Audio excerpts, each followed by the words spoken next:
Hello friends, मैं नुज़रा Chauhan YouTube channel पर आप सभी का स्वागत है। जैसे कि हम लोग हिंदी में वो सीटेट के लिए पेडागोजी पढ़ रहे हैं, तो हिंदी की पेडागोजी का आज लास्ट लेक्चर है। हिंदी की पेडागोजी में कुछ ज़्यादा खास है नहीं, जो थोड़ा बहुत था हमने 2 लेक्चर में बता दिया है। आज लास्ट लेक्चर है, तो इसमें हम लोग पढ़ेंगे। और आप लोग कमेंट में बताएं कि वीडियो आप लोगों को कैसी लगती है। वीडियो को लाइक करें, शेयर करें और चैनल को सब्सक्राइब करें और बेल आइकन भी दबाएं, जिससे आप लोगों के पास नोटिफिकेशन पहुंचता रहे। तो जो आज का टॉपिक है, हिंदी पेडागोजी में मूल्यांकन है। तो मूल्यांकन क्या है कि वह प्रक्रिया जिसके द्वारा अधिगम की उपलब्धि का पता लगाया जाता है। मतलब वह प्रक्रिया है ये जिसके द्वारा अधिगम मतलब हमने कितना सीखा उसका पता चले कि कितना सीखा और कहाँ पर कमियां रहीं, इस बारे में पता चलता है। तो वो क्या होता है, मूल्यांकन होता है। अधिगम की उपलब्धि का पता लगाया जाता है, वह प्रक्रिया जिसके द्वारा अधिगम की उपलब्धि का पता लगाया जाता है। उसके बाद में है मापन और मूल्यांकन में अंतर। और जो मूल्यांकन में मापन और आकलन दोनों इसी में आता है। मापन और आकलन मूल्यांकन के अंतर्गत ही आता है।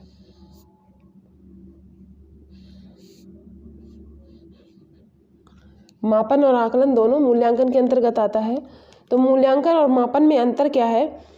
मूल्यांकन का जो क्षेत्र होता है वो व्यापक होता है। मूल्यांकन व्यापक होता है, सतत एवं व्यापक मूल्यांकन बोला जाता है। तो इसका क्षेत्र जो है व्यापक होता है। और जो मापन होता है ये मतलब कि मूल्यांकन सभी पक्षों का होता है, मापन होता है किसी एक पक्ष का होता है। फिर है मूल्यांकन मापन के बाद आता है। पहले मापन होता है, उसके बाद में मूल्यांकन होता है।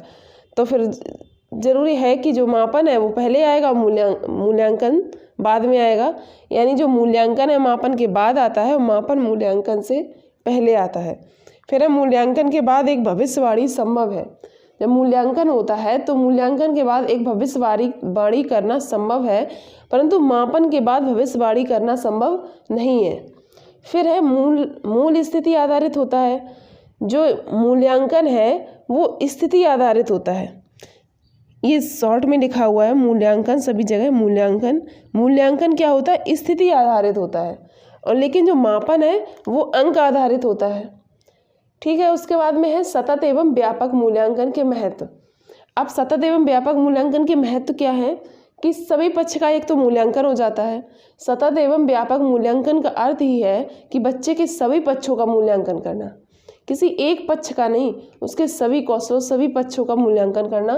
तो महत्व में यही है कि सभी पक्ष का मूल्यांकन होता है और क्या होता है, कितनी उपलब्धि मिली इसका पता चलता है। फिर उसके बाद में सतत एवं व्यापक मूल्यांकन की तकनीक है। साक्षात्कार है, निरीक्षण है, साक्षात्कार, निरीक्षण, दत्तकार, पोर्टफोलियो, चेकलिस्ट और परीक्षण। तो साक्षात्कार वही होता है जिसे हम लोग इंटरव्यू बोलते हैं। फिर है निरीक्षण करना, अवलोकन, उनका ऑब्जर्वेशन करना, देखना उनको बच्चों को। फिर दत्त कार्य में दैनिक कार्य मतलब रोज की कार्यों की जो स्थिति होती है वो। पोर्टफोलियो में उनके जो पूरे साल का जो विवरण होता है वो आता है। फिर है चेकलिस्ट भी एक ऑब्जर्वेशन की तरह होता है। फिर परीक्षण होता है, परीक्षण करना। तो ये जो है सतत एवं व्यापक मूल्यांकन की तकनीक हो गई, महत्व हो गए, मूल्यांकन हो गया, मूल्यांकन और मापन में अंतर हो गया। तो यही हमें बताया गया कि मूल्यांकन और मापन में क्या अंतर होता है।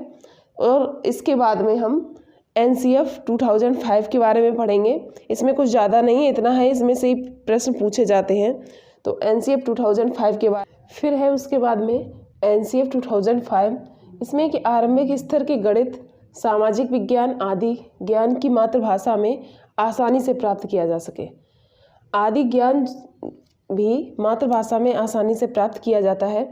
जैसे उन्हें प्रारंभिक स्तर पर जो भी ज्ञान दिया जाए, गणित का दिया जाए, सामाजिक विज्ञान का दिया जाए, पर्यावरण का दिया जाए, वो सब उन्हें मातृभाषा में देना चाहिए, जिससे वो आसानी से ज्ञान प्राप्त कर सकते हैं। फिर है कि जो परिवेश हो वो मातृभाषा का हो। जो क्लास में जो बच्चे बोलते हैं उनसे मतलब कि ये ना कहा जाए कि केवल इंग्लिश बोली जाए, वो अपनी मातृभाषा यानी मदर टंग बोले। फिर है इंग्लिश की कक्षा में भी मातृभाषा के प्रयोग से नहीं रोकना चाहिए। जैसे इंग्लिश की क्लास है तो उसमें भी उन्हें मातृभाषा बोलने से नहीं रोकना चाहिए। वो अगर मातृभाषा बोल रहे हैं तो उन्हें बोलने देना चाहिए। फिर बच्चों को इस तरह पढ़ाएं कि उस स्तर तक पहुंच जाएं जिन्होंने प्राथमिक स्तर की पढ़ाई इंग्लिश मीडियम से की हो।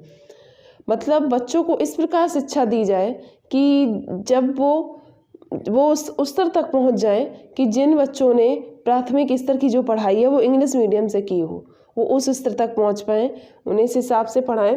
फिर पढ़ने की आदत को प्रोत्साहित करने के लिए पाठ्यक्रम के अलावा अन्य सामग्री पढ़ने के लिए प्रोत्साहित करें।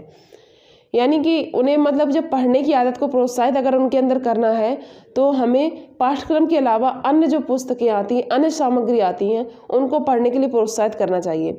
फिर है कि जो हम लोग जो भी स्कूल में जो कार्य नीतियाँ जो भी अपनाएं, अवलोकन किया जो कुछ भी, वो इस तरह से अपनाएं कि जब बच्चा स्कूल से निकले तो इंग्लिश व हिंदी की भाषा में दक्षता प्राप्त कर ले। ये पॉइंट इसमें लिखा नहीं है, हम आपको बता रहे हैं कि जैसे कि स्कूल की जो कक्षा में जो स्कूल में जो भी कार्य नीतियाँ अपनाई जाती हैं, मूल्यांकन हो या जो भी कार्य नीतियाँ हो, जो भी सामग्रियाँ अपनाई जाती हैं, तो इस प्रकार से अपनाई जाएं कि जिससे वो जब स्कूल से निकलें तो वो इंग्लिश और हिंदी की जो लैंग्वेज है, जो भाषा में है, उसमें दक्षता प्राप्त कर लें, उसमें उनका विकास हो जाए। तो एनसीएफ 2005 के बारे में ये सब हिंदी के बारे में कहा गया, मातृभाषा के बारे में कहा गया है कि जो भी उन्हें सिखाया जाए मातृभाषा में सिखाया जाए, और अगर इंग्लिश की भी क्लास है तो उन्हें मातृभाषा के प्रयोग से नहीं रोकना चाहिए। और इंग्लिश मीडियम स्कूल में जो बच्चे प्राथमिक स्तर की शिक्षा लिए उनके बराबर उन्हें पहुँचाया जाए, और उनके जो पढ़ने की आदत को प्रोत्साहित करने के लिए पाठ्यक्रम के अलावा भी जो सामग्रियाँ होती हैं उन्हें पढ़ने के लिए प्रोत्साहित किया जाए। तो ये एनसीएफ 2005 के बारे में है। तो हिंदी के टॉपिक में कुछ ज़्यादा नहीं है, इतना ही था, तो हम लोगों ने इतना पढ़ लिया है। तो आप लोग कमेंट में बताएं हमारी वीडियो कैसी लगती है। वीडियो को लाइक करें, शेयर करें और चैनल को सब्सक्राइब करें। बेल आइकन भी दबाएं जिससे नोटिफिकेशन आप लोगों के पास पहुंच जाए।